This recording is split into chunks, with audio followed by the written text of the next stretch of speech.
All right. Another one of those hurry up and wait days.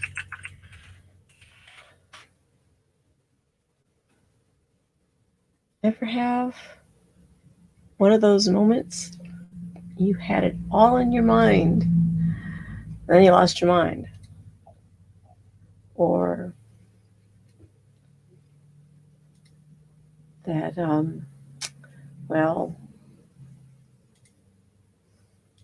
you knew for sure it was this time, and that was wrong too.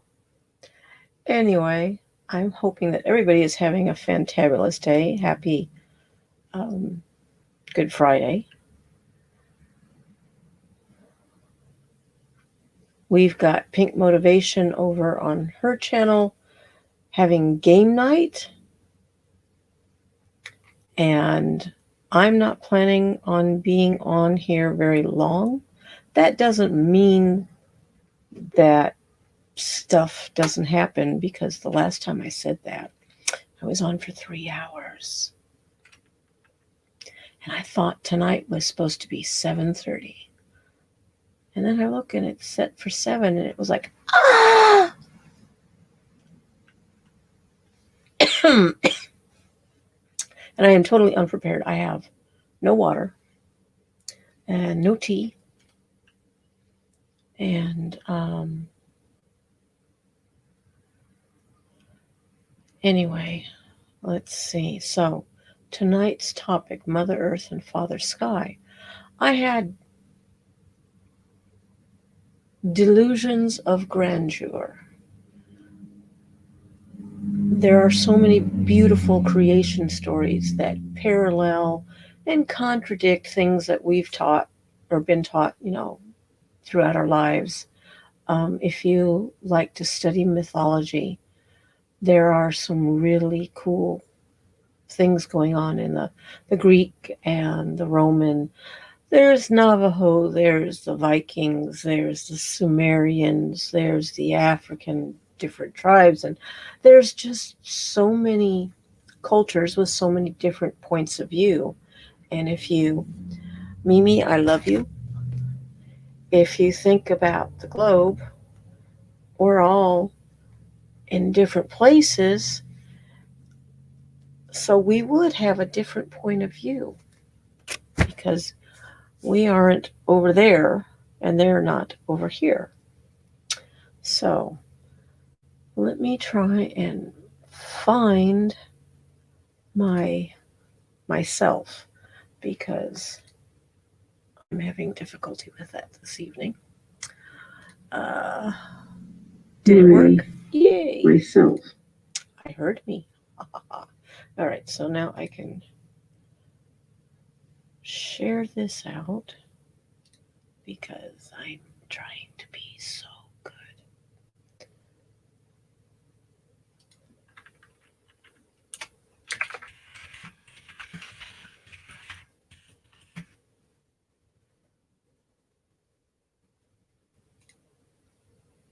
I don't understand why sometimes I can tag people and other times I can't.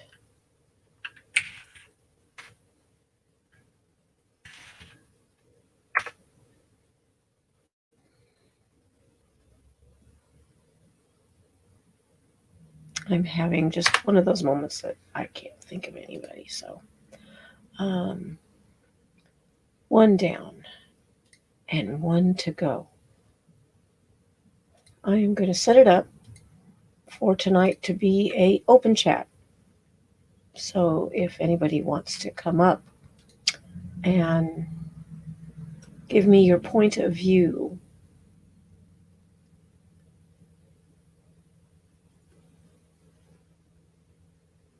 oh, there's invite.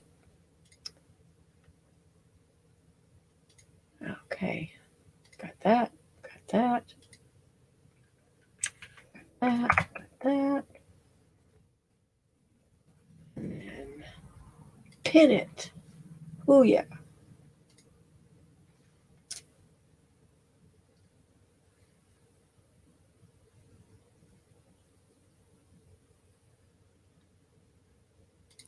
and Bob's your uncle. So,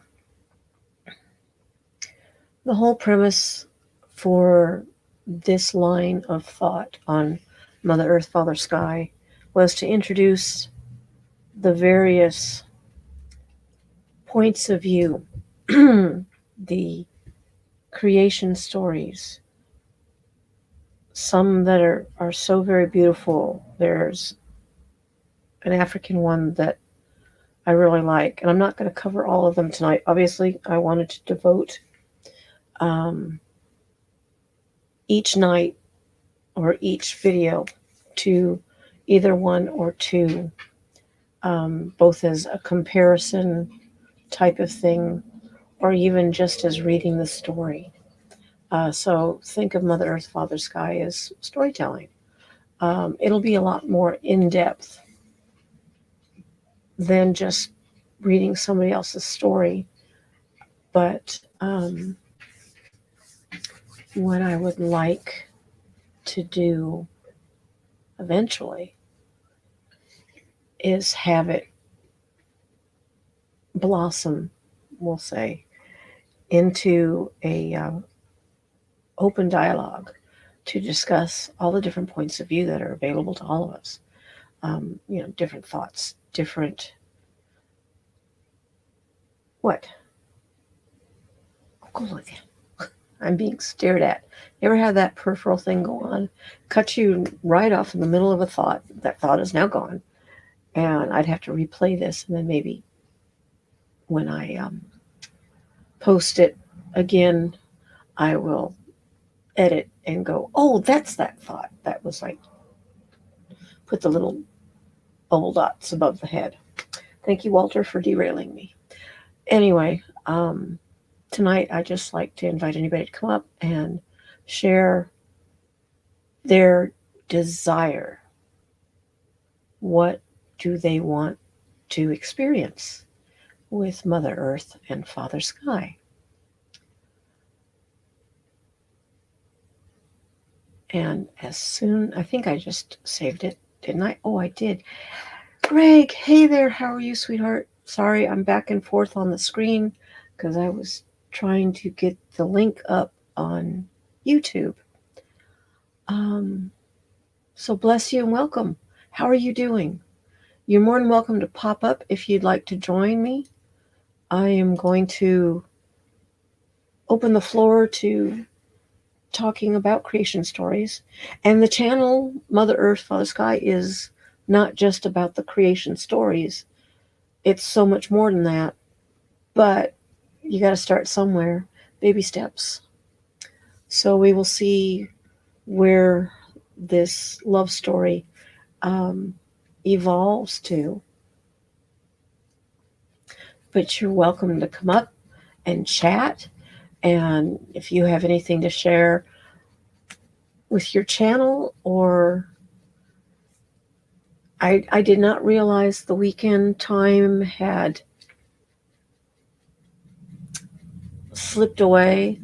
I was thinking it was supposed to be 7:30 tonight. And then I actually was thinking it was next week and not tonight. And just all of these different oopsies. So, yeah, there you go. Gotta love it.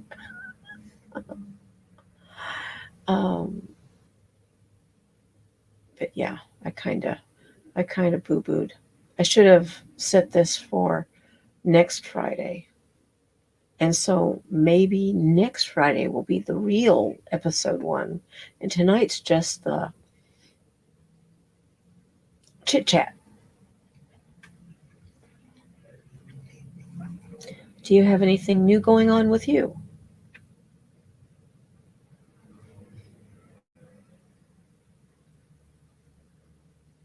Let me see if I can find this, because I'd like to share this at some point in time with the community. And I may go ahead and buy it or rent it, just so that we can watch it one night. Let me see. No, don't want that. Don't want that. Okay, where are you? There you are. Is this the new one? Yes, it is. Okay. Nope, don't do that. Not ready for you yet. Okay, I got that. That's paused.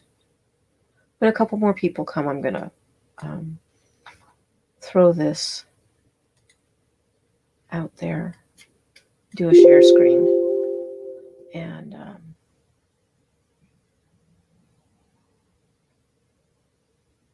yeah, there we go. Okay, so that's squared away. Oh, you did? Thank you.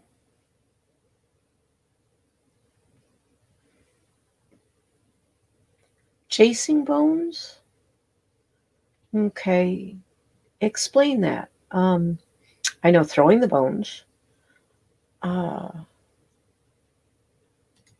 And I know chasing in metalwork.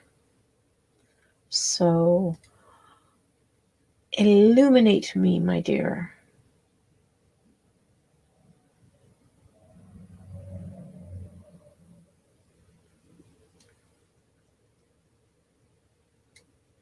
Here we go. Ta-da. And I got the chat over here. Now I can see YouTube's chat and our live stream.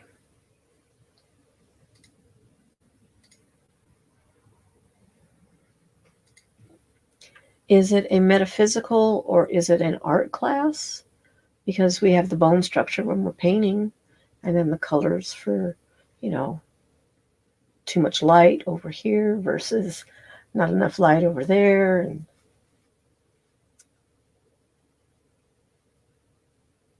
And thank you all for the thumbs up. I appreciate it greatly.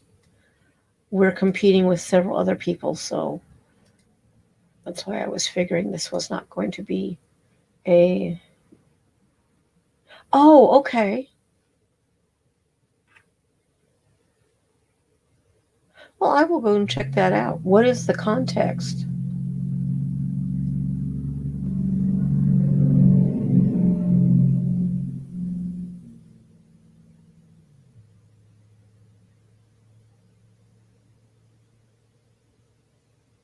I guess in a nutshell, what sort of classes is it? So you're learning on the colors. So is it energy colors? Is it painting colors? Artistry colors? Same thing.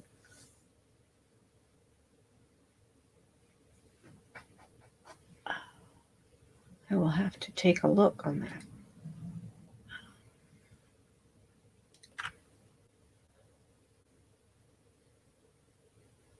Chasing bones. Inspectors. Got it.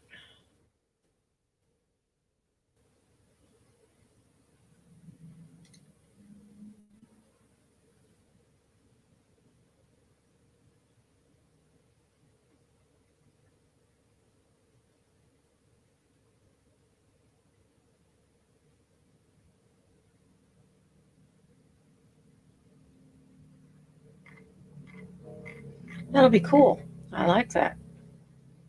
An interesting subject. I will check it out. I went ahead and found it, and I will go and take a look.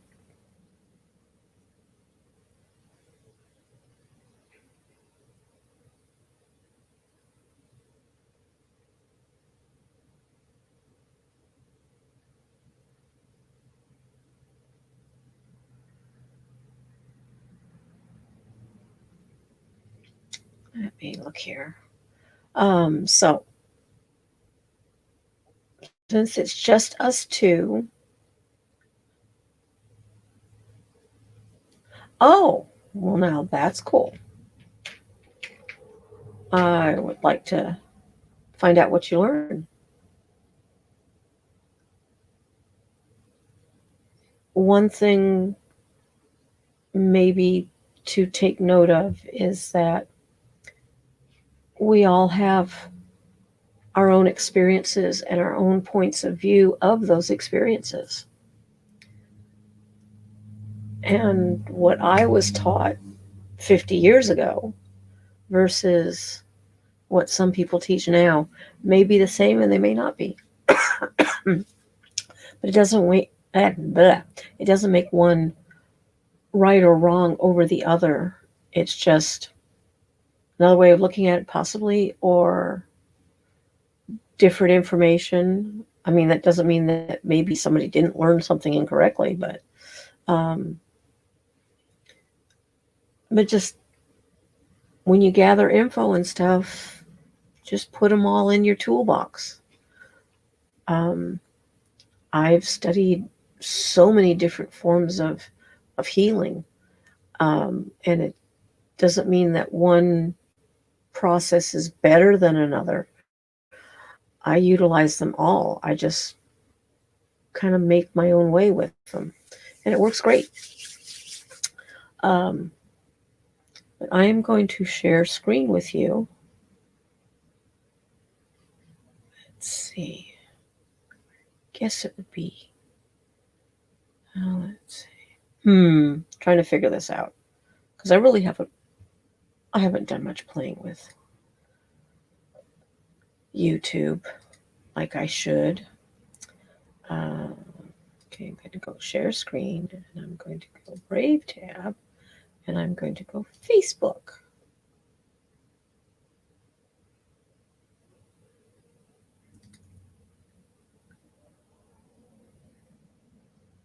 Okay, so there is that. I'm going to check to make sure it is like it's supposed to be. Oh, yep. Okay. Excuse me. So back here, and then I'm going to hit play. Because the energy is all around us, you can communicate with all types of different things. Well, what we do here is collect intelligence against foreign threats using a parapsychology discipline called remote viewing. We know our own CIA have been experimenting in psychic tests and abilities. The Israelis had an interest in it, and they still. We know for a fact that the Russians were involved in this. We know for a fact that the Chinese were and are probably still involved. Something's happening that's bigger than us. Oh my gosh, this is blowing my mind. Like, this is insane. We are pieces of consciousness playing avatars in a virtual reality game called this physical world. This is Captain Corey of the USS Red Recorder, leaving a message that may be detected in other universes. The rain was tapping, and the windows and the wind was banging. So we sort of come to this world, I guess in our materialistic sense, we want to forget the vibrations. We just want to think of matter and stuff. Unit. That's a large effect. The fact that you can change the acid-alkaline balance in water implies that you can change it in the body. This is what this is about. Mind over matter.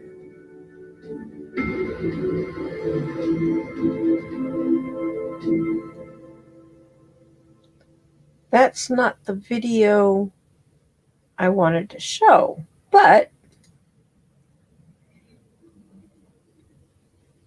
all right, there we are. I will.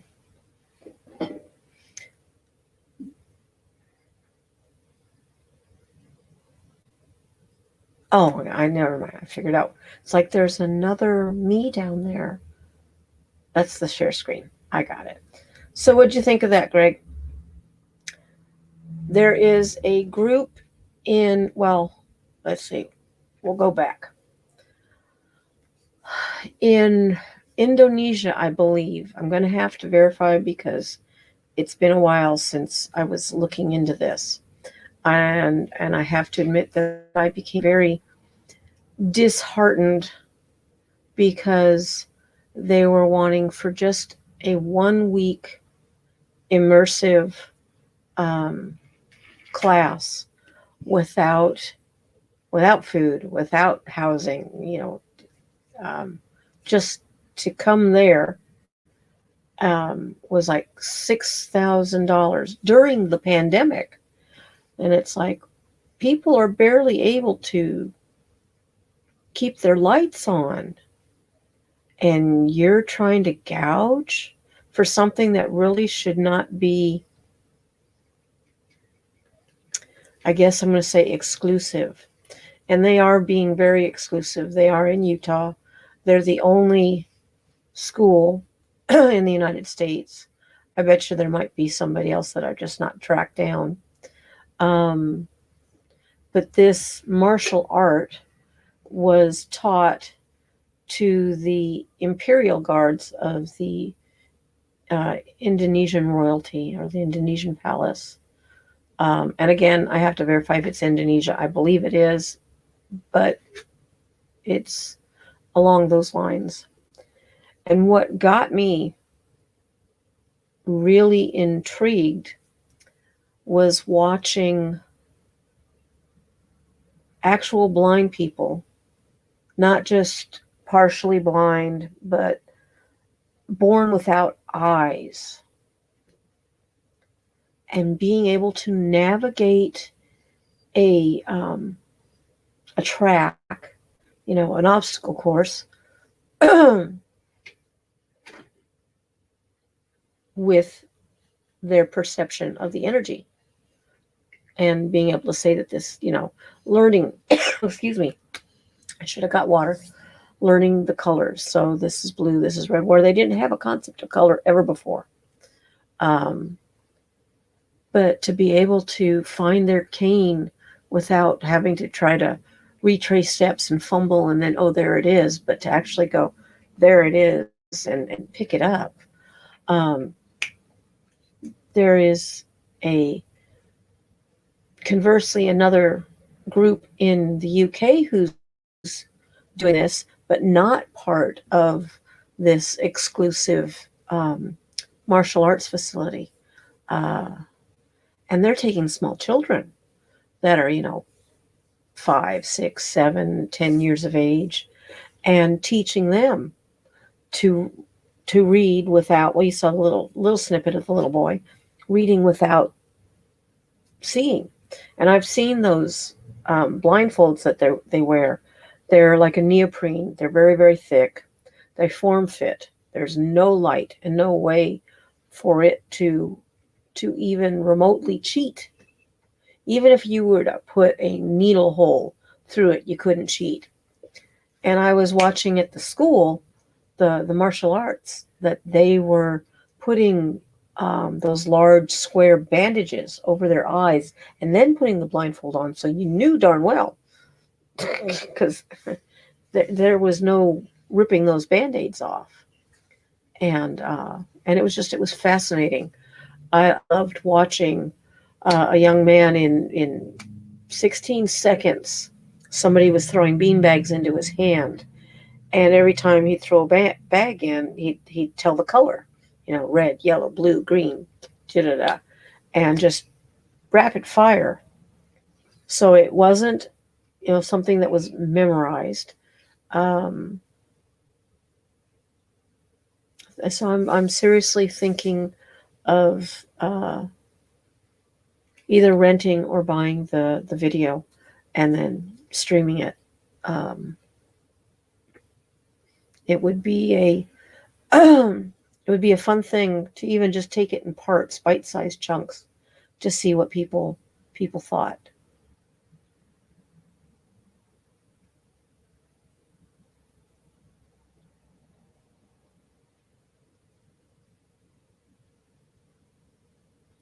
That's a very wise thing to do.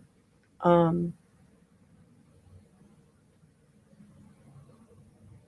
just going to take a snippet out of Corinthians, whereby the Holy Spirit is saying that all gifts come from the Holy Spirit, even those that are used for evil.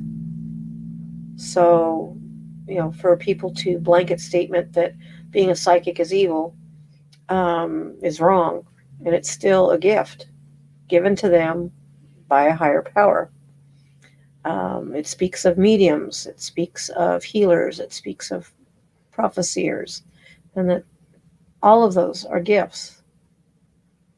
And you'd be amazed at the amount of fear people possess because they only take little snippets. I'm blessed. My husband, I always say he did his time in seminary. He's a brilliant man, very well educated, has his degrees in religion. Um, he got to write papers on other religions because it was key for them to learn. Some of my issues were if he, after traveling through the um, indoctrination, wasn't indoctrinated because he saw the truth, saw what the real words were, not what gets spoken out of context. Um, and to understand that in order to know the root of the belief system, you have to know the language. You have to understand the mindset of the people at that time. What were they going through? What did those words mean to them? Because they certainly don't mean the same thing to us these days. I mean, look in language, we've got LOL and all kinds of other stuff that appear, NetSpeak, and just people that used to say, and you'll have to forgive me because my mind's swirling with all these thoughts at once, but would say one term that used to mean, 30 years ago, something completely different, not to mention what it meant 100 years ago that didn't even pertain to now, and then words that we have in our language that did not exist a couple hundred years ago, let alone 2,000 years ago.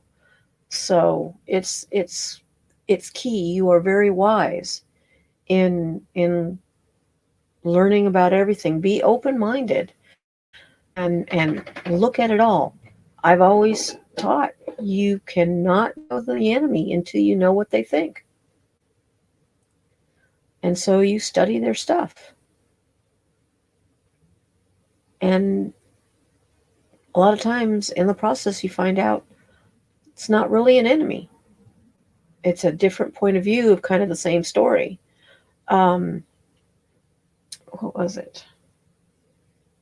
I will have to go through my notes. I have copious notebooks, like about 4 of them sitting here with notes. I have not been very good about this book is only for this stuff, and this book is only for this stuff because it's whatever is handy at the time. Oh, I've got to write this down. But was it in Matthew?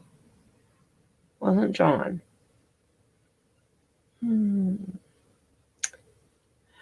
I'm just, before I even put my foot in my mouth, I'll look it up and hopefully, actually, I will write this down because I won't remember that I need to look this up to mention it. But there was a statement that was given in the Ayurvedic traditions, in the old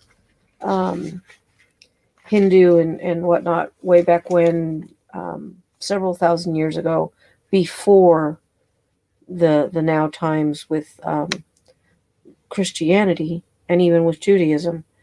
And yet they said almost the identical same thing. Okay, sounds great. So let's see. Look up.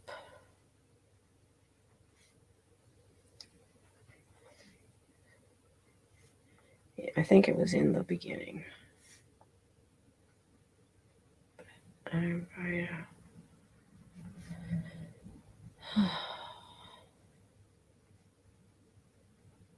Ayurvedic is actually not the right term, but because that's the science. Hindi.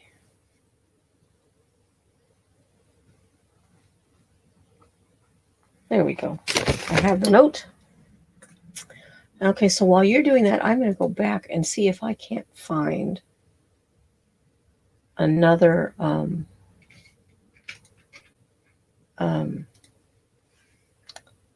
another video.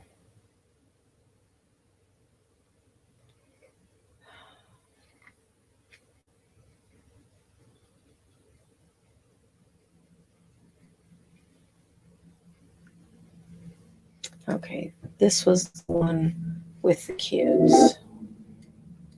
Stop. Stay. So that's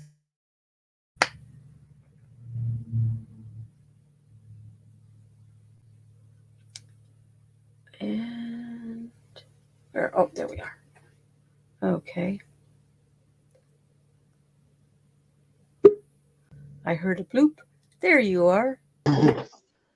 Hi. Hello. Okay. There we go. How are you doing? Good.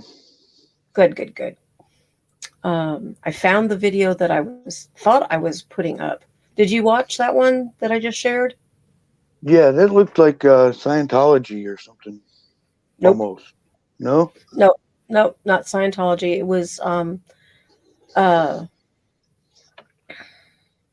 It was snippets from different interviews with scientists, and with military and whatnot, along with excuse me, I really should go get water, along with interjecting a couple other things. But this one that I want to share is more in line with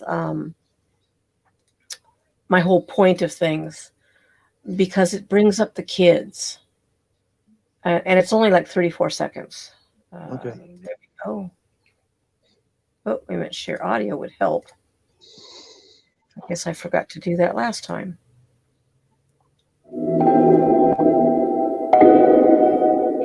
Tell me what's on this card. Teacup. Tell me what I'm holding in my hand. A wooden spoon. Red, yellow, blue, yellow, orange, blue, green.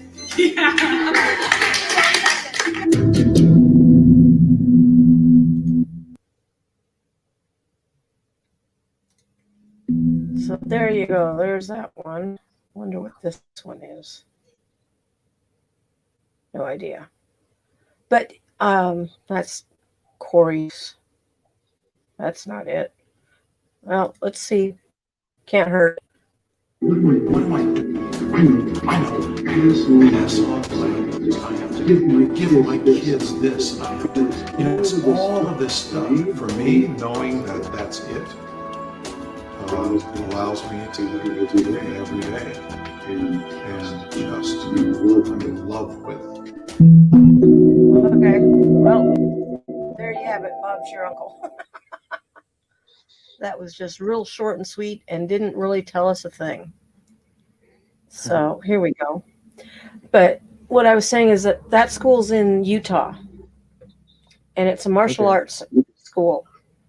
And they actually have a program for blind people who are born without eyes or lost their eyesight, handicapped, and they're teaching them to actually be able to see, to not using the eyes, because, of course, some of them don't have eyeballs. But they're teaching them to use, I'm assuming, their third eye to be able to see the energy, which would be along the colors you're learning about, because energy is around us. And so, hey, Annie, love you, baby girl. The link's in there if you want to join. I pinned it, yes. But would you be interested if I go and I buy that movie to watch it? I've never seen it. I have no idea. It would be brand new to me too. But I'm curious, to see what are they doing? Obviously they're not going to. Hi, Christina. Thank you, baby girl. I love you. But they're, brain fart. But I want to see what they're doing. I want to see more. They're bringing up the government testings that they did with like the remote viewing and whatnot, which kind of goes along with what they're talking about. As a medium, being able to see faces and put them down on paper, or at least describe them verbally to say, well, I'm seeing so-and-so, or I hear blah, that kind of stuff. It really piques my curiosity. I am angry with them because they're trying to charge, like I said, $6,000 for 5 days. And during COVID, if you're putting me, in a room and you're feeding me at least 2 meals a day, on even, maybe that would justify, but then it's going to take a couple to get there. And you're buffering. There you go. And then, so, I mean, I was angry. And because, you got people who are blind and they can't afford this. Yeah. I don't get me wrong. I believe in fair value. But yeah.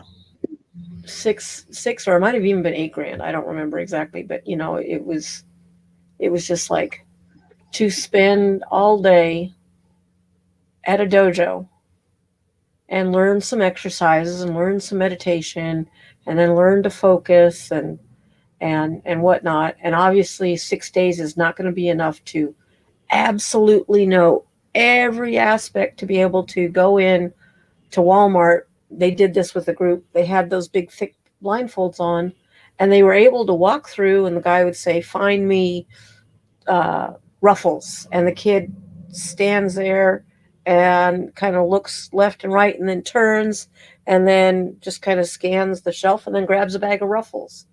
Another guy points to a box and says, what's this? And he touched the box and he said, this is a fan. It's 29, whatever it was up on the sign. And he goes, what color is it? And then he looked back at the box and said, it's blue, which the fan was blue. I mean, it was absolutely wonderfully mind-boggling, right? Because we don't know the depth and breadth of what we're fully capable of. Yeah. And that's one thing. I grew up a Methodist.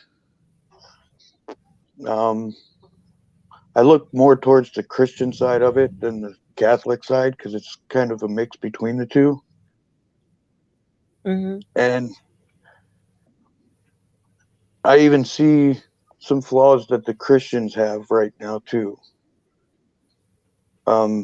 It's just, I mean, I have my faith in God. I don't go to church. I mean, the Bible even says where you are is where you worship him. You can worship him anywhere, anytime. So it's one, I talk to him every day. And it's, I guess, I see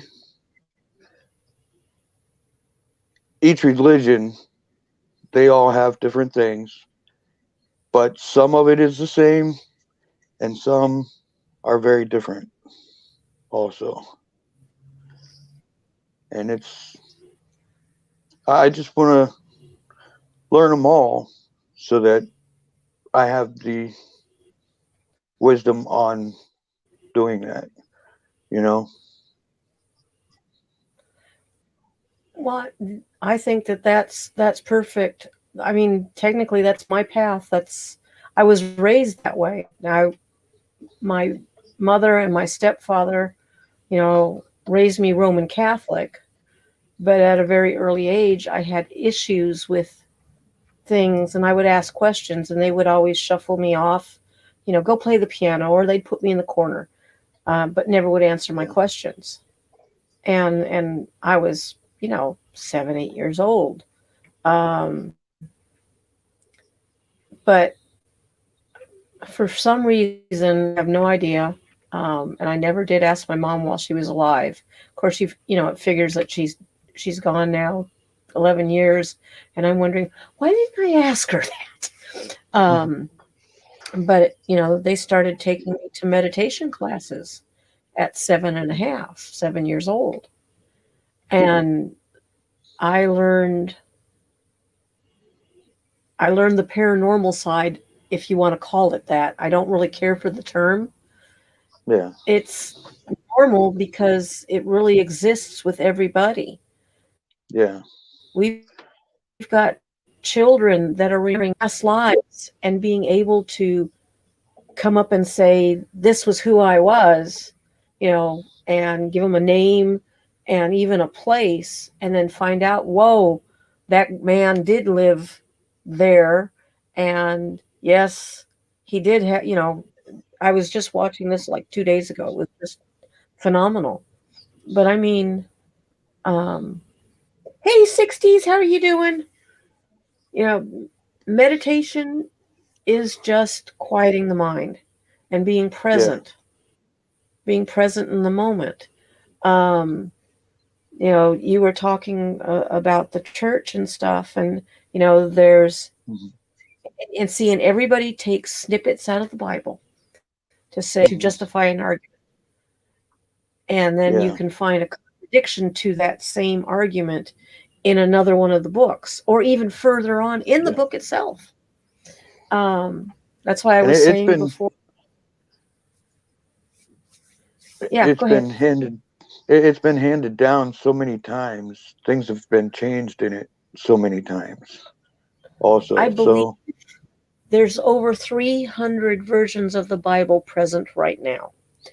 Yeah. When I go looking for any kind of information, I go to the original text. So I go to the stuff that comes from the original writings, not altered, but so because my husband he studied Greek and and Hebrew and translated the original text over 45% by himself. He actually got to teach the second semester of the second year for the professor. It's like, yay, go ahead. But like, I get so many looks when I tell people, it's like, well, do you know that original sin was added about 1,000 years after the fact? Because in the beginning, the word that we use for sin didn't exist in their language, because they didn't have that thought, that mindset, that belief system didn't exist. They called it imperfection or imperfect. And it's like, well, we are born with one arm longer than the other, one hand smaller than the other, or one eye is a little different. There's all kinds of imperfections. We also have imperfections in the way we think and we feel, and it's this whole thing. See, and that's another thing, is that it says there's no judgment, but we judge. Yeah. We judge every moment of our lives and everybody else around us. Yeah. It shouldn't be that way, but we still do it. Yeah. Well, but it's what we've been taught. Think about it. That's what they've taught. And we're judged by our government. We're incapable of making decisions for ourselves. So we're going to come in and we're going to take your guns. We're going to force you to have a vaccine. We're going to make you put your children in this kind of school. Yeah. Anyway, we're not going political. I refuse. But studying all of these different ways is perfect, because you start to see that there's similarities, like the ancient Sumerian. That's why the premise of Mother Earth, Father Sky was to begin with the creation stories, is you can take the original Adam and Eve story before it got kind of convoluted and twisted around. There's a gentleman, he's a rabbi that I love. What is his name? He's on YouTube, and he relates the Adam and Eve story, and he gives, other reasons for things, changes it completely, and then it's like, well, that makes a lot more sense. One of my biggest problems with it, which they didn't like me for in church, was, well, if Adam and Eve were the first ones, then how come when they left, there was a whole slew of people already out there that were young and old and and every age in between, because they had more than just Cain and Abel. They had like 60 children or something like that. I forgot, but you don't even get to hear that part. No. Hey, Divergent, I love you, baby girl. so nice that you came. But anyway, so my mom, like I said, was taking me to the meditation classes, and my teacher gave us an explanation. And I think she did it for me because I was 7. And she will pretend. She took, said, pretend this is a sand pail that you go and you scoop up your sand and make your sand castles with and you play with. And she said, if you go to the ocean, walk into the ocean and you scoop up that water, everywhere you take it, no matter how far it goes from the ocean, it's still the ocean inside that cup. Mm-hmm. And that's us. Our soul comes from the whole, the whole giant soup bowl. Yeah. That's why we're all connected. Mm-hmm. And one of the things was that Jesus said, look for God within you. God is not without you. God resides within you. And I think possibly that's a reflection of the soul, that the soul is part of God. Mm-hmm. About 20 something years ago, I was sitting in California at the DMV and just sat there looking around the room. And I had this, for no reason, just popped in my head. Wow, look at all the many faces of God. And I just sat there smiling. It just felt so good that, God is in each one of us. And so I can look at you, and when you came up, I was like, wow, look at that face. Is there Italian in there? There is, yeah. Paisan. But it's like, yeah. I hope you're doing well, Divergent and Flower Child. I don't know whether to call you 60s or Flower Child. I like Flower. But yeah, so if you guys missed I was sharing a video, excuse me. It just was a 34-second trailer to a video that I'm thinking of ahead and buying or renting, one or the other, and then sharing it on YouTube one night. We'll do a viewing of it. There is a school in Utah that is teaching this. It's not Muay Thai. I don't remember what it's called. I'm going to have to look it up now. But a form of martial art that came from, thank you, Flower, that came from Indonesia. Again, I got to double check that. But that's what's sticking in my head. And they're actually teaching it to blind people, as well as children and adults and everybody else, who are able to see and walk and literally run through obstacle courses, jumping over little, poles and shooting. My favorite part was watching them take like a Nerf gun and shooting people. And they're blindfolded, and you know those Band-Aids that are like, like for your knee when you fall down and go boom. And they'd put that in their eyes, and then they would go and put that thick neoprene, not blindfold, but I guess it's a blindfold, mask on. And so, there was no way that they could see anything, because now their eyelids are taped down. And it was just amazing.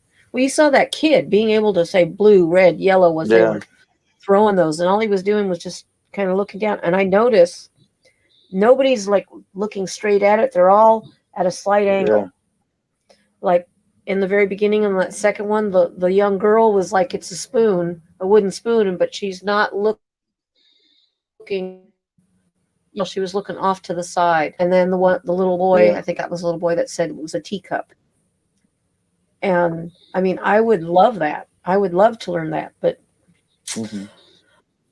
and I had asked them, why don't you do it online? And we can't do that. You have to be prepared, and you have to come here for this, and you have to. And it was like baloney. There are so many people teaching very intense work in Zoom. I can see you. I can see your energy. I can tell you. I can teach you to do things. I can have you rub your hands together, feel this, move this shock, blah, blah, blah. To me, it was just hornswoggle or horse pucky or see, I'm polite. It shows my age. So tell me about your story. you doing the paranormal? What got you involved in that? I've always been interested in it.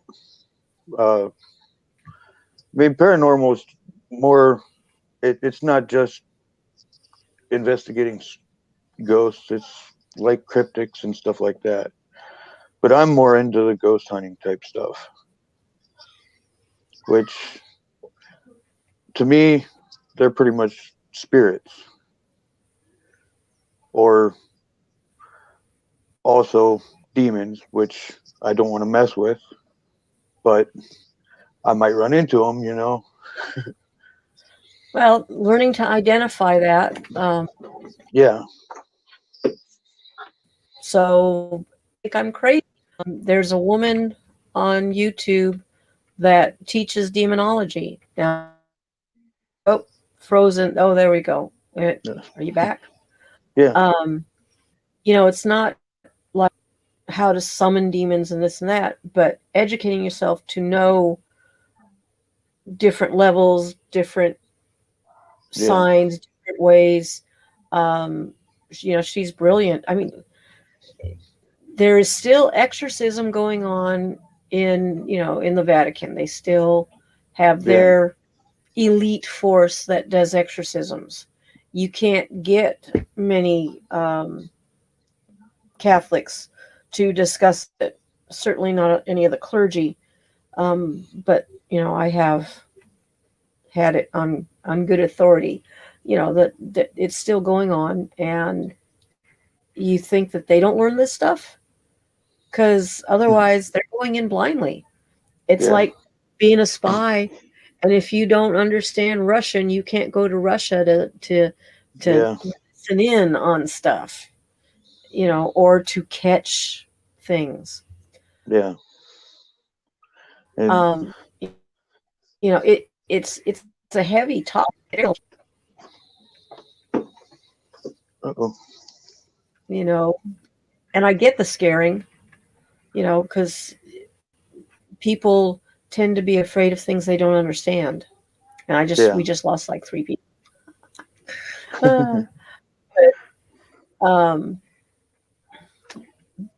But it's like, arm yourself. You know, you don't like guns, but you're coming to a point in time where you might need to know at least how to shoot one just to save your life. Doesn't mean you have to like the gun. See, I'm for guns, but I don't own one, and I don't care to own one, you know? Yeah, and that's your choice and everything. That's, you know, see, I don't like guns, but I have quite a few. I inherited from my mother-in-law, my father-in-law, my grandfather, you know, so, you know, and I've taken my, you know, taken lessons, and I'm too good a shot. But I know that if somebody were to break in my house, I am going to be able to stop them. Yeah. You know, because I'm going to protect me. I'm going to protect my husband. I'm going to protect my stuff, whatever stuff that might be. I mean, and even then, stuff really isn't a big deal because it can always be replaced. Yeah. But I can't replace my husband. No. And, you know, can't replace my kids. Can't replace my grandbabies. Or if I happen to be somewhere with a friend, can't replace them. Yeah. And I've lost people to idiocy.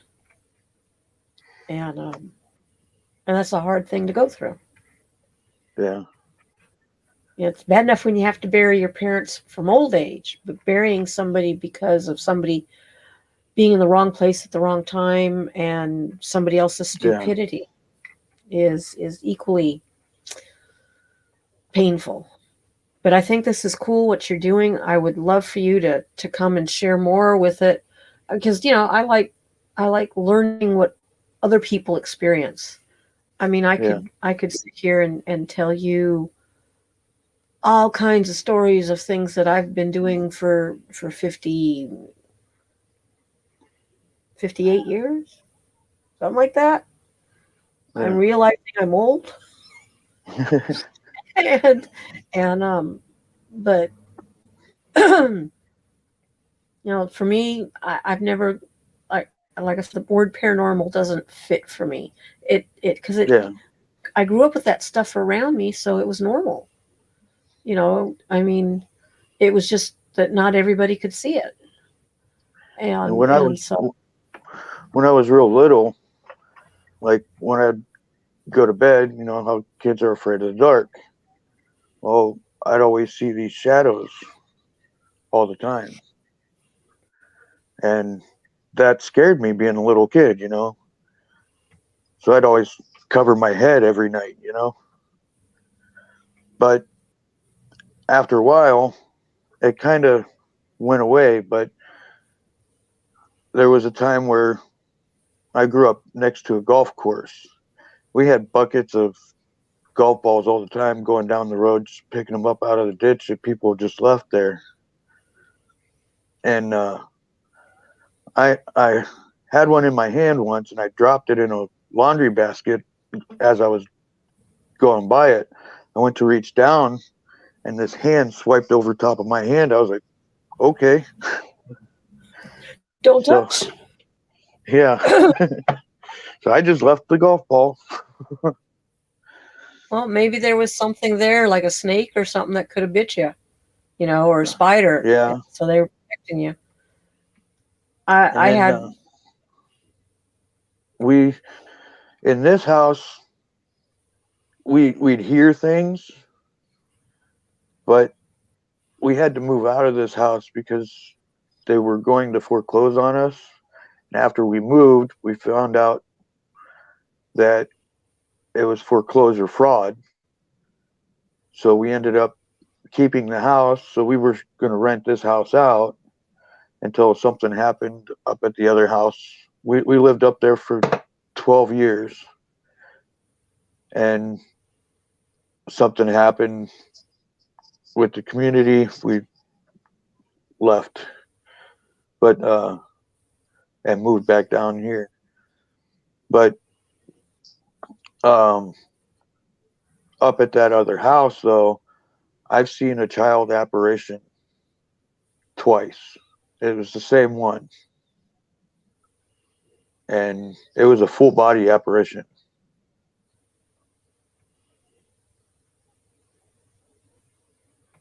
And how did you feel?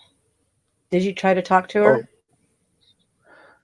It was a little boy, and I actually did see it. It looked like one of my boys, but the one that it looked like, he was older. And when I saw him, I was headed to the bathroom, and he was on the landing of the stairwell. And I saw him. I said, "What are you doing up?"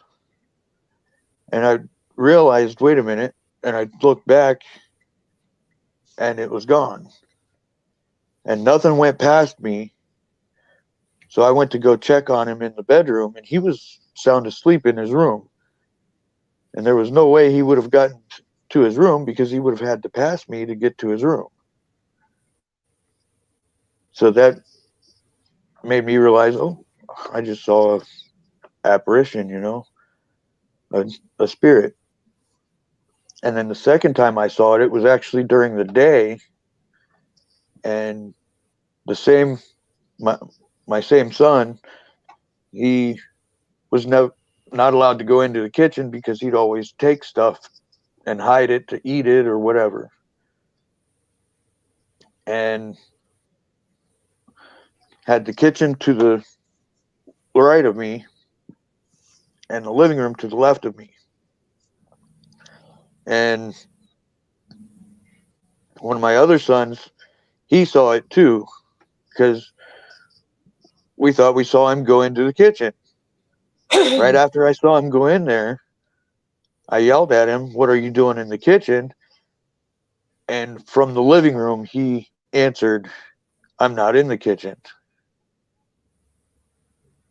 So I saw that. That's cool. That would give me, I would think of it as one of three things. an actual apparition. Not saying it wasn't, but an apparition, or an astral projection. Your son sleeping, and he projected, not consciously, because my husband used to tell me stories of a neighbor's daughter that could be playing out in the front yard, and then all of a sudden they'd see her in the house, but then they'd go and look and she was in the front yard, and what was in the house is no longer there, and she had never moved from the spot. It was just this astral projection of herself. So on a subconscious level or on a sleeping level, which again would be subconscious, they just kind of like, and she did it apparently a lot. She used to astral project just an awful lot. And kids kind of go into a state of hypnosis when they're playing, when they're young. I've done a lot of study on brainwave frequencies to understand how we become programmed. And so it was just really cool to, have all these different stories to where somebody showed up, but wait a minute, they're over there, and then they're not here anymore. And so you have an apparition of somebody other than your son, or your son astral projecting, whether he's asleep or even just kind of like dazed into the TV or playing a computer game, Nintendo, whatever. That kind of stuff. The other is, if you know the difference between a ghost and a spirit, and there's a ton of argument on it, but understanding that the ghost is a memory. It's an energy pattern that repeats. It's on a loop, and it will never talk to you. It will never communicate. It will never try. It may look at you, but you think you're looking at it, and it's not. It's just it's part. It's just a recording. Yeah, and then of course, then the spirit is the soul walking around going, "Hey, hi there, how are you?" Mm-hmm. And that's what they call residual and intelligent. Mm-hmm.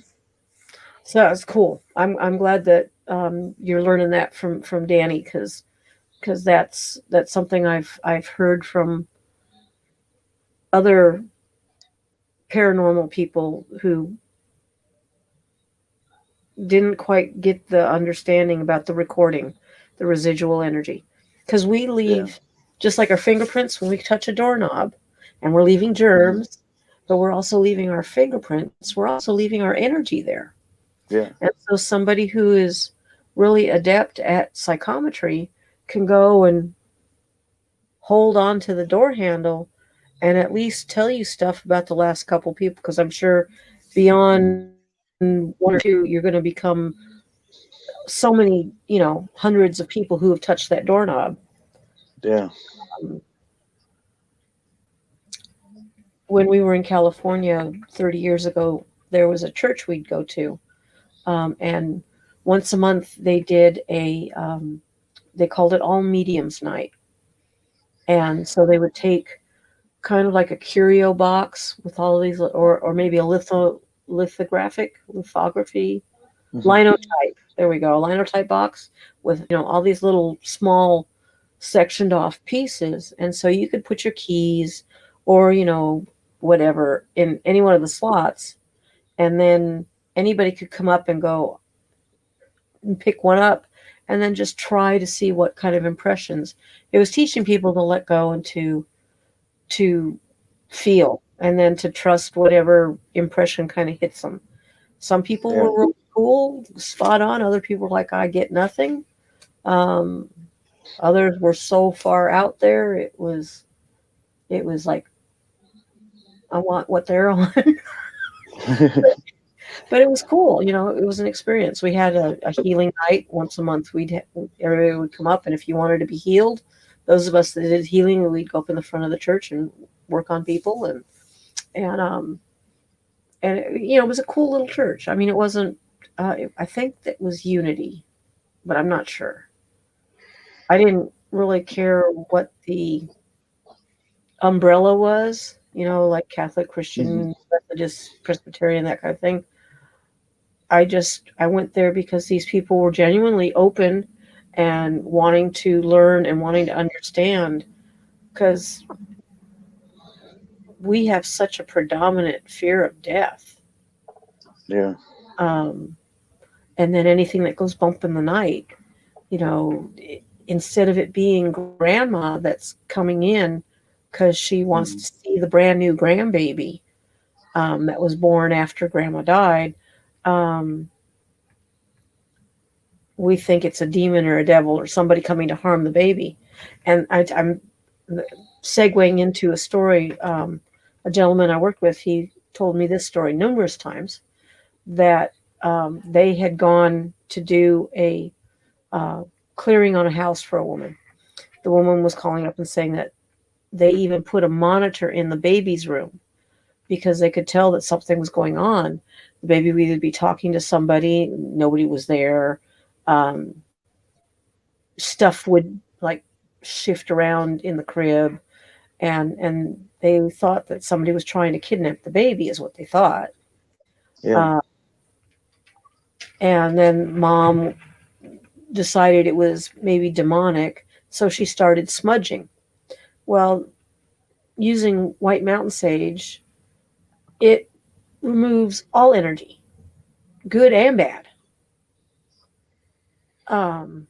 There are other things to use if you're just trying to get the negative out and keep the positive in. And I only use the white for adding stuff to.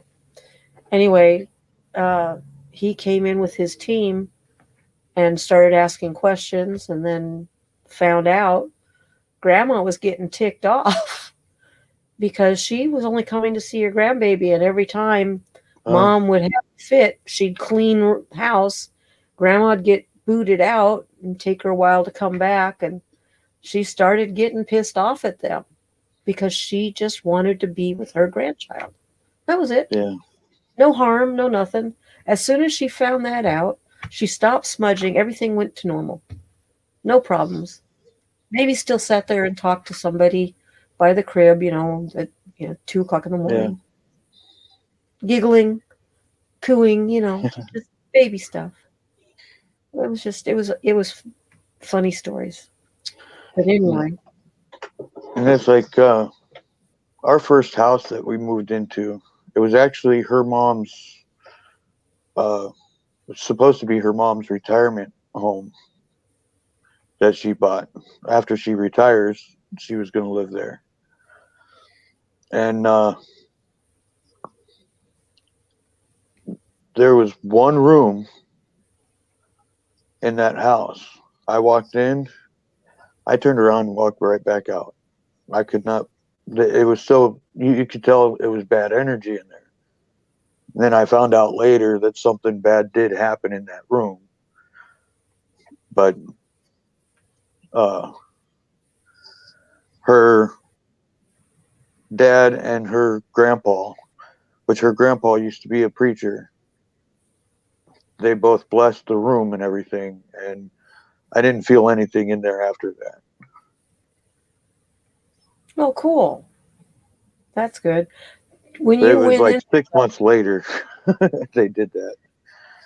so using your body as a barometer, when you went in that room, where did you feel it on your body? Where did it make you feel uncomfortable? Was it just in your head or at your solar plexus? Or it was right in this area. It just felt heavy right here. Because I find for some people, when it hits at the solar plexus, right there at the soft spot under the rib breastbone there, it's or in your gut, it hits there and it's almost making you queasy. And usually something really base level happened in the room. Whereas things that hit you chest level, heart, are more heartbreak, more, relating to like somebody's extreme depression and their own heartbreak. And it's heavy and and it weighs you down. And things that you feel up here, usually if it's here in the top of the head, it's not bad, but it's abnormal to us because it's such a higher thing. I've gone to places where I knew that there were angels. You know, you just certain areas when we were in Europe that we went to. We even went to the Vatican, and it always got me here. Always got me right at the crown, like something was a ton of books sitting on my head or something. It was just heavy. It's all fascinating. It all ties in. Yeah. It's all a gift. You see, I didn't know what happened in there at the time. Whenever I walked in there, I went in blind with that. You know, I turned around, walked back out, and then that's when I found out what actually happened in there. And I never went back into that room until after they blessed it, and that was like 6 months later. And is it still feeling good to you? Have you been back, or has that been just a long time? That was a long time ago. It was when my first son was born, and he's 20 now. So. Oh goodness. Yeah. You don't look old. Yeah, I'll be 42 on Tuesday. Oh well, happy birthday when Tuesday comes rolling Thank around. I know I'm having the realization 63 is coming up. It's like, my oldest is 44, I think.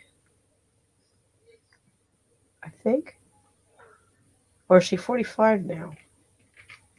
I don't know. My kids are old.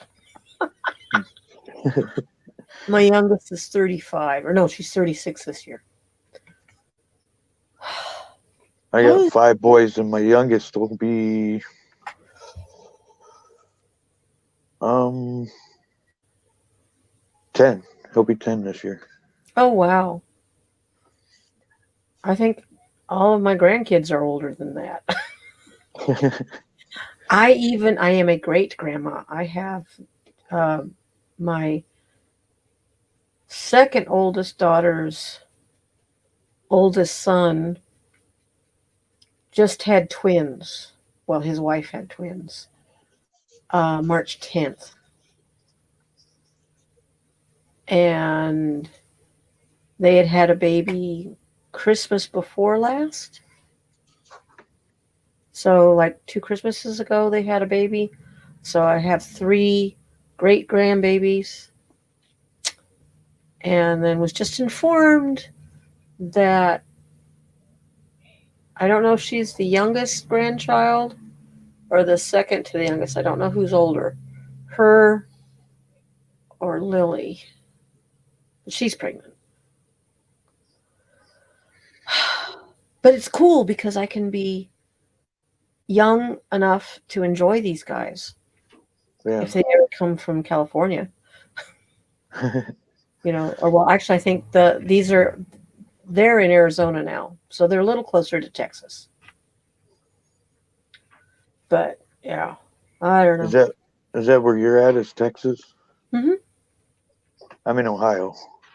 Okay. I don't think I've ever been to Ohio. I traveled through a bunch of states, but no clue. Went up to Utah and then straight across, and I think went to Chicago. And then turned around and came back. And ended up from that to Las Vegas, then to California, to LA. And then that was the last time I had anything to do with those people because they were crazy. And yeah, no, never again. Truck driver's life is not for me. I had a grandpa that was a truck driver, an uncle on the other side of the family that was a truck driver, and her mom used to be a truck driver also. Wow, that's a lot of truck drivers. Yeah. But you know, it's good work, and but it's hard, and it really tests a family. You know, if you got a good structure in the family, then it's okay. I know my husband, he used to be an IT director when he was working, and they shipped him off a couple times for 30 days. And I was here alone with my daughter trying to take care of everything. And we'd talk as the last thing before going to sleep. And then, so, and he's my best friend. He's eternally 11 and I'm eternally 6. So we play and be silly. He's playing his war game right now. He loves World War II. And he found this Call of War game. And Call of Duty? No, Call of War. Oh, Call of War. Okay. Yeah, it's different than Call of Duty. This is more map driven, and you can, take over different cities and countries and build your ships and your subs and your planes and your military and send them off to do different things. And it's not a first person. There's no you don't get to see any bodies. So that's cool. And he loves that, and it's funny. It's like 3:30 this morning. My daughter had got me Stardew Valley years ago. And for some reason yesterday I decided, what the heck? Things weren't going quite well, and I was like, I'm not going to get emotional about it. Let's just go play a game. I was still playing at 3:30 this morning. I didn't know. I just heard him curse a bit. 3:30, and I'm like, what? You're kidding. But I didn't stop. I waited. I did whatever I had to do. Then I quit and went to bed. And then he goes up. Because apparently somebody attacked him while he was asleep. It's funny. We have people from all over the world, literally the UK and Australia and Canada and, South America, and they're all playing in their time zones. Yeah. So you set your units to go after somebody, and then you go to sleep. You have no idea what's coming at you because you're not there to actually, that guy. But anyway, yeah. Oh, I'm so glad you came up, Greg. I feel very blessed for making a new friend, getting to see you and learning about what you're discovering. I hope maybe I can help it some way. And plus then I can learn stuff from you maybe. And right now I've only got one video on my channel. And it's, and like my name has exploring in it. And that's because I don't want it just to be or investigating and stuff like that. The one that I have up now is a slideshow of when I went to Nelson's Ledges, which is a state park area in Ohio. And it's just going through and looking at all the nature and everything. Oh, cool. Do you, well, I don't want to get ahead of you. Find out to what you feel. My interest is because I deal with color, in healing, and I do what's called aura painting or aura mapping. And so I can sit with a person and then see their energy patterns, and I interpret the energy just like you would interpret a signal, on maybe the black box or whatever, that's voice, that's, a memory, just something repeating, or that's actually, activity and, that kind of stuff. And so, I will paint. I use pastels, and Brother Paul is going to sit with me one of these nights, and we're just going to do a live session, and I'm going to paint him, or paint the energy, I should say, and explain all of the different, what I'm picking up. I can find health issues. I can find information that's been there for a long period of time. Also, too, sometimes, the angels come in I do a lot of angel work, and so they may show up. They may. I'm going to tell you that they're not like what people think they are. You know, in the books, all this piety and stuff. Michael can be a smart aleck. He tends to have a good sense of humor. And Gabriel, can I say smart ass? But you know, they're there. They have a purpose and a job, and two, it could be because as a small child, when I have no memories of my very young youth, and I was not in a safe situation, and I believe that that's why the angels were there.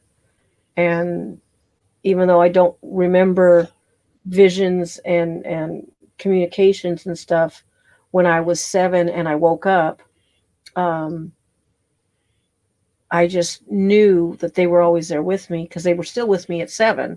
But I had that sense, you know, my speech came about, you know, Michael did this, or Michael sat on the edge of the bed, and, you know, and so when I was coming home from school, I could get a hug from Michael. And, you know, my young life, well, heck, my life until my 30s was pretty well crap, from one abuse to another. And so I know without a shadow of a doubt that the angels have always been with me. And so, you know, it could be, you know, if you come from a very structured religious point of view, then that's the only way that they're going to relate to you. But as a small child, instead of coming in as this big bad, you know, flaming sword, shield, and all that, it's going to be more of a tender, caring, you know, loving energy to say, you know, I got you, and you're safe, and you don't have anything to worry about. And then, of course, then there's the people that really need their butt kicked, and then you know, you get the whole, what's the term? You get the full Monty, where they show up, you know, with an attitude. There's a man. Go ahead. Real quick, there's a gentleman I worked with for a number of years at a couple of the holistic fairs around Houston, and I went up to his up in Dallas area, and I took a class with him. I didn't need the class. I was taking it because I had a friend that needed the class, and so that was my way of getting him into the class and paying for it, because it was, you know, he had to have a ride and all that other stuff, and he couldn't afford it. Anyway, long story short, this man used to be a minister, and then he had his wake up call and left, you know, the clergy, I guess is the word I want,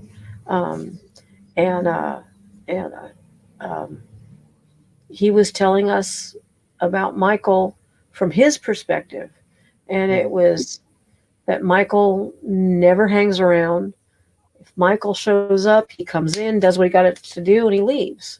It was like, well, that's not my experience. You know, Michael was loving to me. But for him, his experience was Michael comes in, doesn't even say, hi, how are you? Just does it and goes. It's like he's there and he's gone, and doesn't give you any acknowledgement or whatever. You know, no, hi, how are you? And I had to, you know, because I get compelled, and so I don't know when to shut up. And I was compelled to go to him and tell him, that's not my experience. Michael was always there. He hugged me. I knew even as an adult I could stop and just want that little reassurance, that touch of the heart again, and feel him wrap his wings around me. And I could feel that physically. And, you know, got myself, So, you know, it's just, your experiences are going to be yours and uniquely yours, whatever you go through, whoever you experience, and whoever you learn from. So learn from as many people as you can, because no one point of view is right. My point of view isn't right. You know, it's right for me. Hmm. Mine's And based. that's one thing I've been doing with YouTube also, is learning from everybody to see how they do their own thing and see what works for me, you know? Well, I mean, any good student, no matter what you're doing, if you're medical, if you are doing psychology, whatever, you know, Jung might be for you, or Freud might be for you, or some of the other people, you know, Mhm. because they're not all coming in from the same angle, and they all have a different point of view.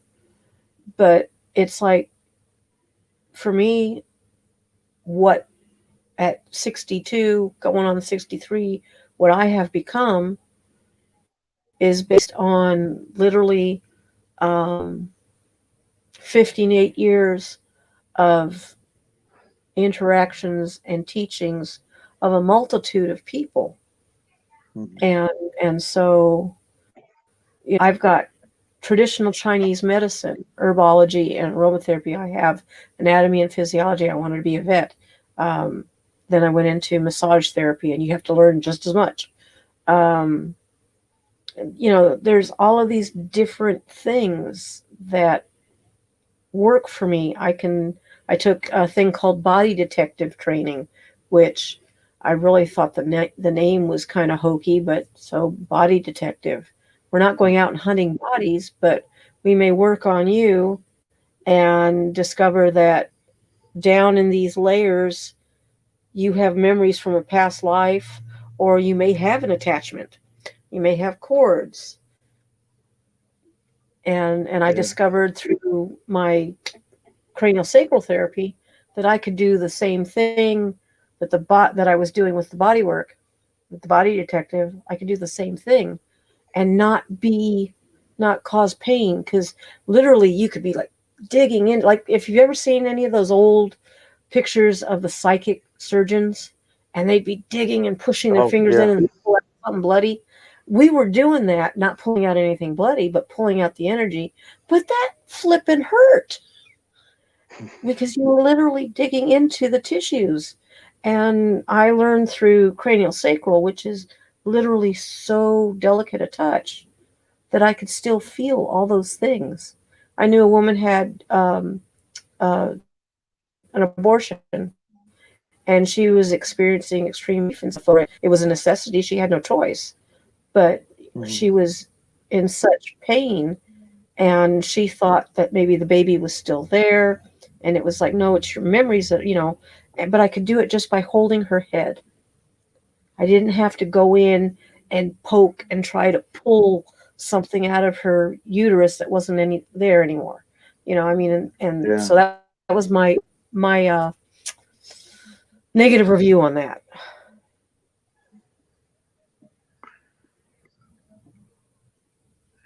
And I'm actually divorced, but we still live together. We're still friends.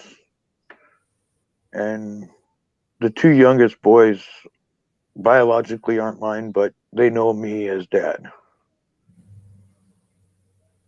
So, and we've been divorced maybe 6 or 7 years now.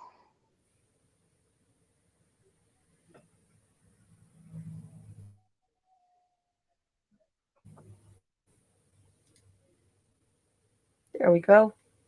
Oh. I'm still learning this stuff. Well, you know what? That is cool. I like it when people can remain friends and be supportive. And these are tough times anyway, that we need to stick together. Yeah. Family is more than just marriage and blood. Yeah. I sort of agree on that, Divergent. I would just alter it slightly and say that depending on how you receive him, he's either going to be soft and kind, and it doesn't matter if you're male or female. But if you're kind of opinionated and a prig, snotty, whatever, I can't think of what I want to use as a converse to being kind and and soft-hearted. But I do believe that he presents himself according to you. If you're just no patience, no bones about it, just give it to me straight and fast and furious, then that's what you're going to get is straight, fast and furious. It's going to be in and out, and that's it. But I've seen the warrior side of Michael, so there's been both presentations. And, well, why don't we just say circumstance, whatever the circumstances require. I mean, it's also why if you study angelology, there's a different angel for a different time of the day. There's an angel for a different time of the year, the year, but also to the different time of the month. There's an angel for each country. There's a whole lot of stuff. It's not just feathers and whatnot. And when you get into the hierarchy, you've got the seraphim and the cherubim. And of course, everybody thinks cherubs are those tiny little fluffy baby angels, but the cherubim are fierce. They have it's six wings, I think it is, or it's more than that. But they have 4 faces, so it's kind of like there's the lion, the bear. Oh, good! I'm so glad. Let me see. We had the lion, the bear, the griffin. And there was another face. Oh, what was it?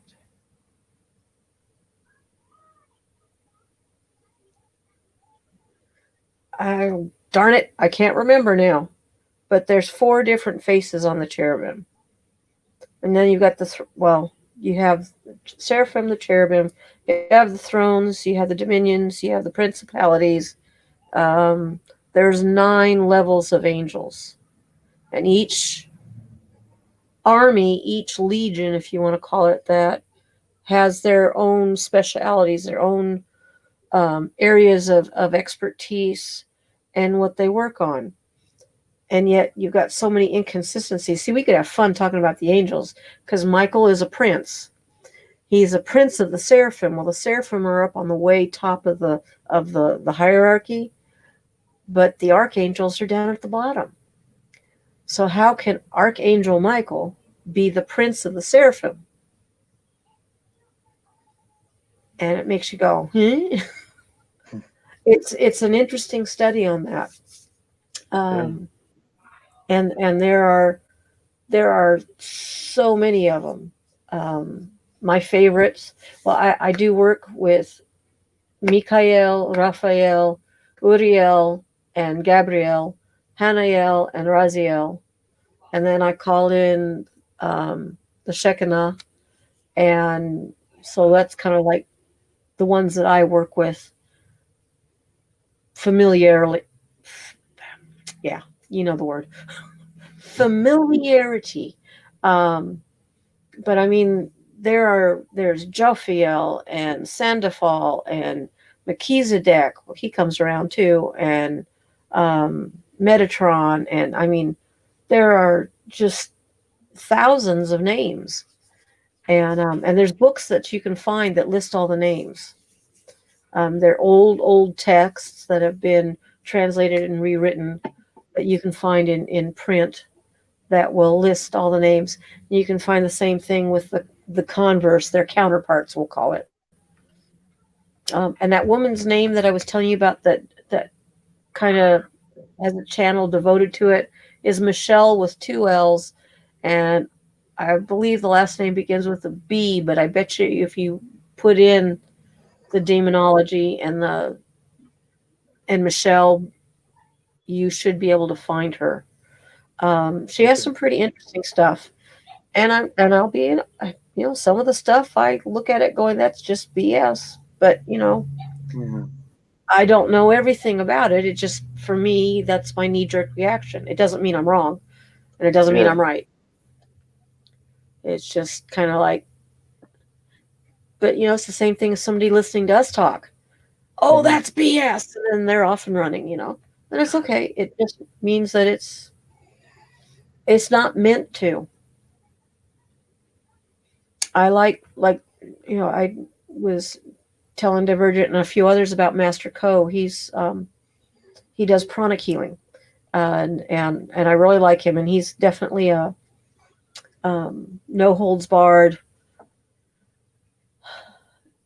If you don't like me, then don't come here. I'm not for everybody. But if you want to grow, if you really want to learn, you're going to drop the BS and you're going to put yourself really into the study instead of coming up with excuses why I can't do it or why I don't want to do it or whatever. And I really like him. And I find it interesting because when he started, he's been doing a Monday, Wednesday, Friday, twice a day free meditation and lecture since a year ago, March, when the whole COVID thing came to pass. And it was only going to be 3 weeks. But he's like, I take his words to heart. We're in service. We're here to help people. We're in service for the greater good. And so he does this every week, 6 times a week. And then he even has a couple other things that he does on top of those. Hold that thought. I have somebody knocking at the door. I'll be right back. Well, I'm going to go ahead and go down. It was nice meeting you. It was nice meeting you too, dear. I'll be back in a few minutes. Okay. Bless you.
I'm sorry about that. Didn't expect to have company this late at night. I don't know if anybody else is here, but if you want to come up, the link is locked in the top. I'd love to know what your thoughts are on Master Co. Child. My little mouse over there talking. Other than that, tonight's episode had a life of its own, and that's okay with me. What? Anyway, I love you guys. I appreciate you so much. Thank you for sticking with me. you missed the beginning where I was rambling on about, I was thinking it was supposed to be 7:30, not 7, so I came in not fully prepared and really have had a bad couple days, and so I wasn't in the mood either. But I wasn't going to quit. So next Friday, I will attempt this again and make it the real episode 1. Oh, I'm glad you liked that. I want to call you DC. Is that okay? Can I call you DC? Because calling you Divergent just, oh, brain. But I'm glad you did that because I enjoyed that one. He did one on forgiveness. If you can find that forgiveness one, it's only like about a week old, maybe a little bit more than that now because I've lost track of time. And Gracie Ann, quiet. And that was powerful. Okay, DC it is. Yay. But so next week we'll have a better course of action and not so scattered. I was just happy to talk to anybody who had something that they wanted to talk about. And Greg's exploration into the paranormal was really cool. And so there you have it. Bob's your uncle. Okay, Crystal. I think I remember Uncle Paul calling you Crystal, but if I don't have a lot of interaction, the names kind of disappear on me. I feel like I'm falling apart here.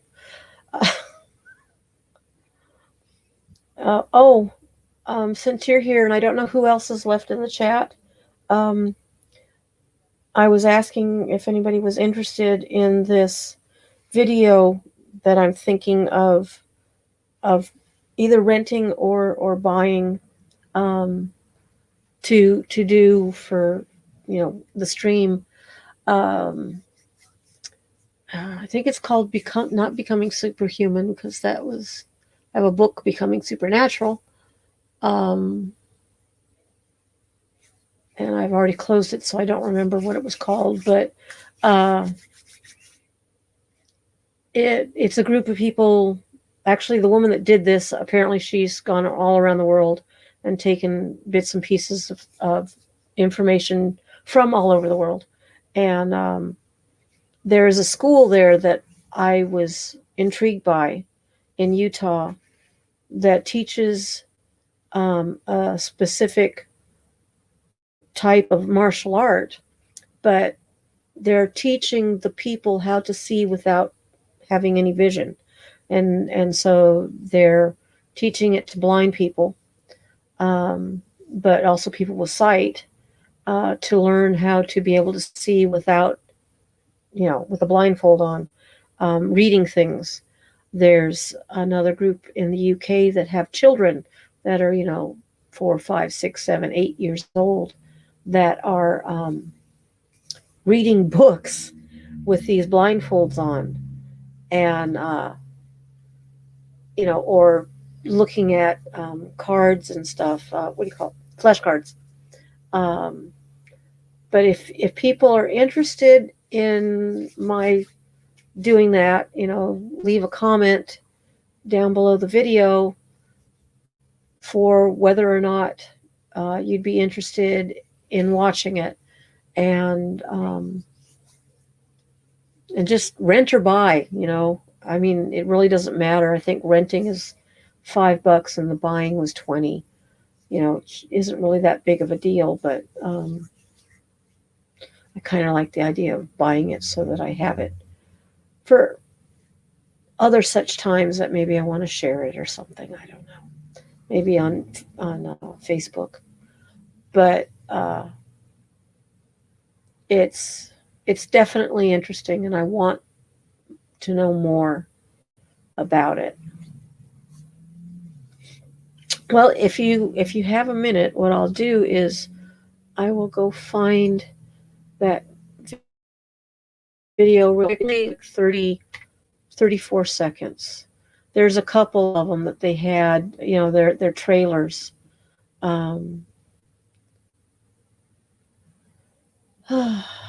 It's like where was I?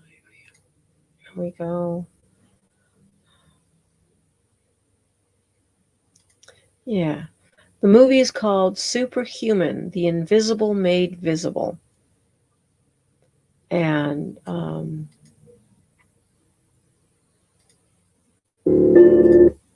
okay, come on. Energy is all around us. All right, we got that up. Now find StreamYard and then do share screen. I keep having to repeat this because I always forget. There. Is that it? That's it. Okay. Here we go. This is a little bit longer.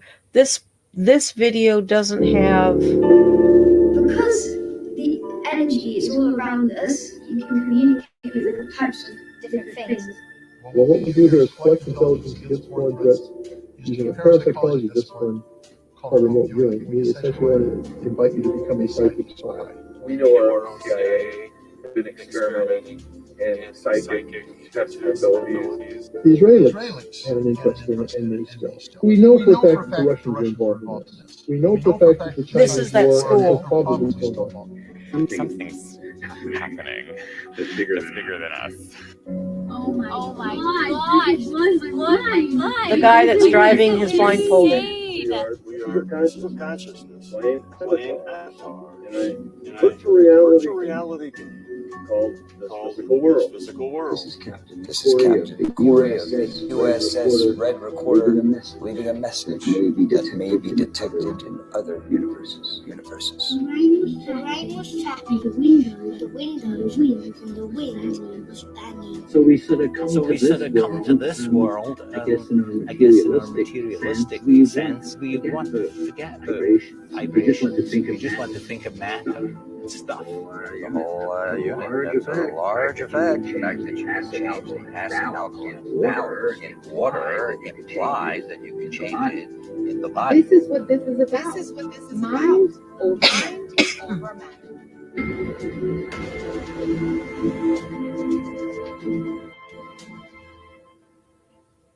And then let's see where the other one was. Excuse me. Yep, this is that one. This is the 34-second one. Tell me what's on this card. Teacup. Tell me what I'm holding in my hand. A wooden spoon. Red, yellow, blue, yellow, orange, blue, green.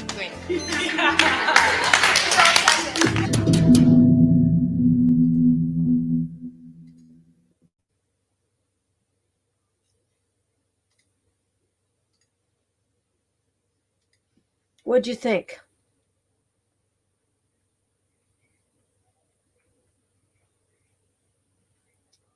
The group of people that were wearing the gis is a martial arts school in Utah.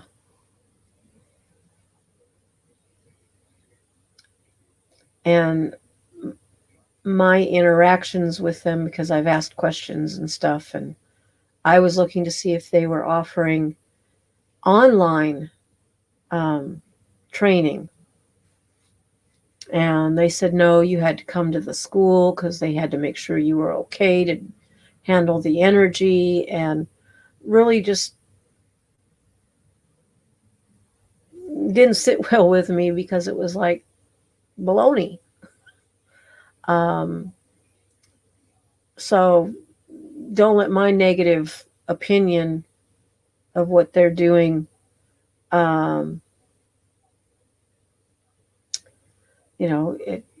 well, Crystal, obviously the trailers don't give any clue to it,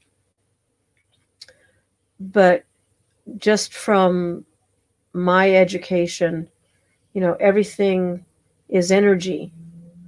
Matter is even energy, because in order for the chair to be solid,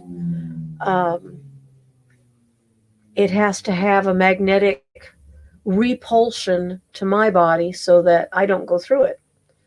And the atoms are moving so quickly and actually have so much space between them. It equates to, see if I remember correctly, like if you had a grape and the grape was the nucleus of the atom, and then you had a Volkswagen Bug 2 miles away. That's kind of like the space between the electrons, protons, all that fun stuff inside the atom. That's how much space is open inside an atom. So your desk is alive because inside that hard wood or plastic or metal, all of those atoms are still spinning around. They don't freeze because they're in a solid state.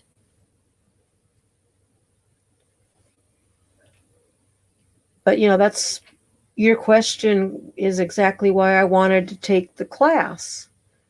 But $6,000 to go there, or $8,000, I forget which it was. And that didn't include housing, and it didn't include any meals. Certainly didn't include transportation.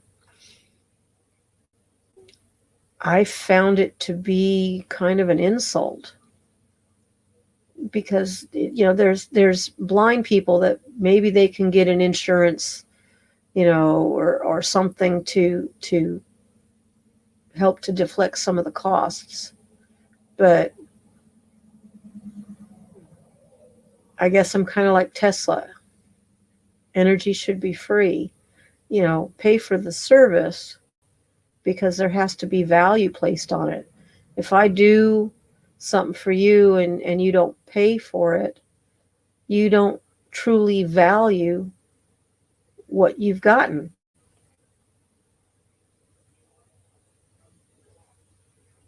Well, no, that's the video giving information bits and pieces. The class is totally different, but they won't tell you anything about the class. The movie isn't about the class. The movie was done by this one woman, the woman that was with the long hair. She did the movie, and she went to the UK, and that's where the children that were able to see things. And so their program over there is not the same as the one in Utah. They're teaching this martial arts, but it's only a week long to get into this mental gymnastics. The woman in the UK, I haven't been able to find any information out about her, but she's teaching children. And they're able to read books, and they're able to run in and out of cones, obstacle course. And then she was sitting with a scientist, and with her thoughts and her working on her energy, she was able to alter the structure of the water to such a demonstrable, measurable number that he was being, amazed at that. And then, of course, we had the little brief snippets from the military with regards to Gracie Ann, with regards to the remote viewing programs. So the superhuman is really all-encompassing all these different aspects that the human being possesses. But learning that you possess it and learning how to tap into it and learning what to do with it, that kind of thing. Remote viewing's fun. I'm interested in either speaking with the people in the UK to see how they're going about their program versus the Utah group that want to charge, an arm, leg, and a foot. And of course, now I noticed 2 months ago maybe that all of a sudden they've decided to try and open this up as an online thing, but then they're still wanting like $3,000. And it's just mind-boggling. I mean, you want me to pay that, then I better have a cruise in with it. I'll go on a cruise and learn from you there. So it's hard for me not to feel that their impetus isn't for the good of all. And that's the core for me. Theirs is for the money. We got something nobody else got. We got permission from the royal house in Indonesia to teach this because they want the world to know it, but yet you're putting such a high price tag on it that very few people can afford it. Or maybe let's, what do you call it? Mortgage our house to be able to afford it. But anyway, I digress. I guess it sits sourly for me, and I apologize for running off at the mouth on it. But I guess I really find it offensive that there is not a fair exchange. Anyway, on that note, I'm looking at the time. I really was figuring 30 minutes tonight, maybe an hour. I did it again. It's down to 2.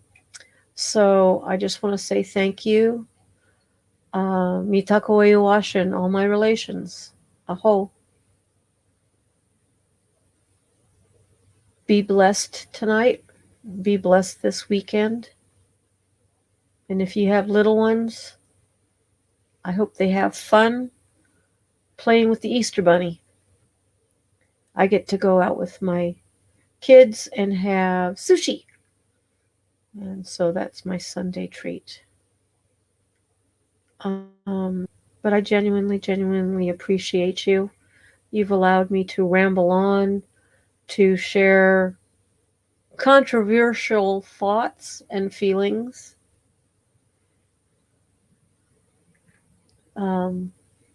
Just wait till grandmother medicine hits the screen. My first go round is going to be on vitamin B1. But on that note, have a blessed night. Crystal, DC, I love you. Thank you so much. Brenda, I'm sure you're long gone. And Flower, thank you too for being here. And I want to thank Greg, even though I know he's gone too. I really appreciated him. Good soul. I love talking to open-minded people who want to see all the wonderful aspects of the Creator. It doesn't matter if it's God, Jehovah, Yahweh, Allah. I can't think of the other word I want to use. Great Spirit, Father, Mother, God, doesn't matter. Because it's your journey. And it's still all in reverence to that which creates us. It's just our own relationship. It's personal.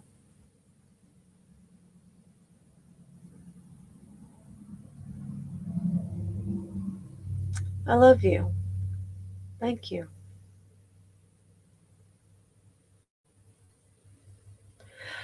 But on that note, namaste, be blessed, have a happy Easter, and I will catch you all on the flip side.